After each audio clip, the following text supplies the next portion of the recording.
This is a promotional video for 350 ppm's recapitalisation raise of £185,000. There's about £85,000 to go, and this is for qualified investors only. I'm Nick Dimmock, I'm Managing Director of 350 ppm.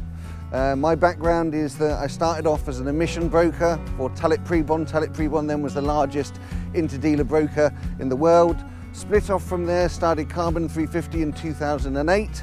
Between 2008 and 2012, Carbon 350 completed around 50 projects. We were an accreditor in that, starting with small ones, ending with a 1,500 megawatt hydroelectric project for Ecuador, the sovereign state of Ecuador. We then got into developing solar, got about 100 megawatts in development there. We actually founded 350 ppm in 2012 in expectation of a new treaty on climate change and that a number of businesses would need some money to get going. The Paris Agreement didn't actually get ratified until September 2016, but within 4 months of it being ratified and it actually having some substance to it and meaning something, 350 ppm was operational. So 350 ppm started trading in 2017. And between 2017 and about August 2020, we invested and worked with around 8 different businesses. Store Electric, which is utility scale energy storage, gigawatts of energy storage, compressed air and hydrogen. Got a fantastic hydrogen patent, which is going to cover around 50% of the hydrogen production market when hydrogen truly comes of age. Plastic Green Power. Plastic Green Power is the most complete plastic recycling solution, and it's looking like it's going to be one of the most profitable, hugely profitable. Waste to Energy Solutions, which is a waste to energy developer. All of them have funding offers, not as much as they need, but they're getting there. Then the solar companies, Solar 350, Shine and Papa One, about 200 megawatts of solar in development there, 30 batteries. And then you've got My Healthy Kit, which is food production, environmental food production. They're starting off with a fast-moving consumer good, but we're looking to move into there. And then there's Disarmco. Disarmco is the only one that's not doing really as it should, mostly due to the fact that it's outside of the environmental space. And then COVID hit, and COVID gave me a chance to have a think, because 3 questions have been rattling around my head. First one is this brilliant, 350 ppm? Answer's probably not. Is it a £100 million company in the making? Probably not, and I want a £100 million company in the making. And is it scalable globally? And because of the answers to that, those 3 questions were probably not, then we've looked during this downtime in the pandemic to get these things right. So we've made around 10 changes in the way that we work. So the first is our position in the market. Principally over the last 3 years, we've been a broker and we've worked outside the company. I want to move up the value chain and I want to work inside the company, and I want to bring my team into the company as well. So any group of engineers, they work with us. They get Alex and Helen, both of them are ex-renewable energy asset managers in the case of Helen. Both of them have been at Morgan Stanley for 15 years.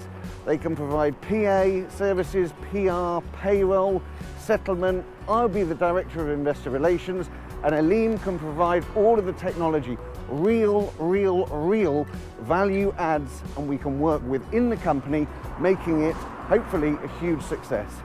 We've streamlined a lot of our systems and made the whole process a lot easier than it was before. The second thing, which is straight out of the way that they do it in Silicon Valley, is that we're going to fund these businesses in milestones. 5 milestones of the 12 milestone plan that they submit to us. And believe me, if they don't have a 12 milestone plan, if they can't identify every stage that they need to do, take them from 1 million to 100 million, or a metric of opportunity that is similar to that, then they don't have tacit knowledge and understanding of their business. So funding in milestones is risk reducing for the investor because they start off putting a little bit in at a very, very low valuation. The company then replies, hits their milestone targets, do what they say they're going to do, and if they do that, they get another lump of funding. The third thing is that I only really want to work with engineers. Engineers are pragmatic, they know if their solutions are going to work, they know what they're doing, and they provide the stake. And with that, I can add the sizzle. If we start working with entrepreneurs, then we're, replicating skills and tasks. So it's going to be engineers all the way. And the fourth one is the metric of opportunity. Really, we only want game-changing businesses that really have the potential to go from £1 million to £100 million. So investors that come in early can really access these VC-like returns of 60 to 70 times for early investors. As you can see, every milestone that company achieves, the valuation grows and grows and grows, which brings me on to the next point, which is secondary market, where investors can sell off a part of their stake when they like. Because if you're in at milestone 3 at X and you're out at and you've got 5X by milestone 5, why don't you just take 1X and sell it? So we need a secondary market because that creates sustainable investing, because then you're ready to go into something else. And of the 12 milestones, we're only going to be funding in 5. So on each of those milestones, as long as they hit the target, the valuation increases, demand from outside increases, they come to the platform that we've selected, other people come to the platform they've selected, put in bids in for the shares, and investors can take their stake out. And the platform that we've chosen has the London Stock Exchange as a shareholder. In addition to that, there's a good growth hack, because growth hack's what they use in Silicon Valley to really get going quickly. And the growth hack is essentially a way that they can grow exponentially. We want to focus on the supply side growth hack. The growth Dropbox has achieved, it's totally based on the introducer or referral plan that they have devised. Following this model, we have also designed and implemented our introducer program.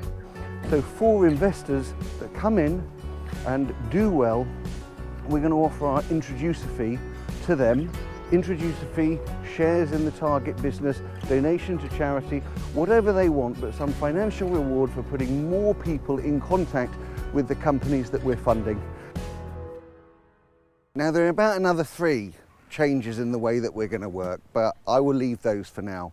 But hopefully the message that I'm trying to put across is that there is a complete alignment of objectives, a complete triangulation of aligned objectives between the company, the investors, and 350 ppm. And believe me, it's got to be financial alignment, which it is. If the company's a success, we all make a fortune. And we're just all working towards a common goal, which helps us reach that. So the businesses that we've got for this year, and if we only do 2 a year, I'll be quite happy, because if they're a success, we'll make a fortune, are organic heat exchangers and Carbonize. And organic heat exchangers reduces cooling costs by around 80%. In hot countries, 80% of power goes on cooling. And they do this by coating ice spheres in a little nanotech wrapper which stops big ice blocks building up. The benefit of this is you get surface area. The same miracle of surface area that allows us to exchange gases efficiently in our lungs, the same surface area that allows us to absorb nutrients in our guts. And it's a fantastic game-changing innovation. They've put their 12 milestones together, they know exactly what they're doing, the team is complete, the product's ready for commercial launch, absolutely fantastic. The second one is Carbonize. Carbonize has developed a technology that eats landfills in their unsorted state. The waste can go straight in, it carbonizes the waste, and it turns it into biochar, bio-oil, and bio-coal, these wonderful things, as well as mineral recyclables.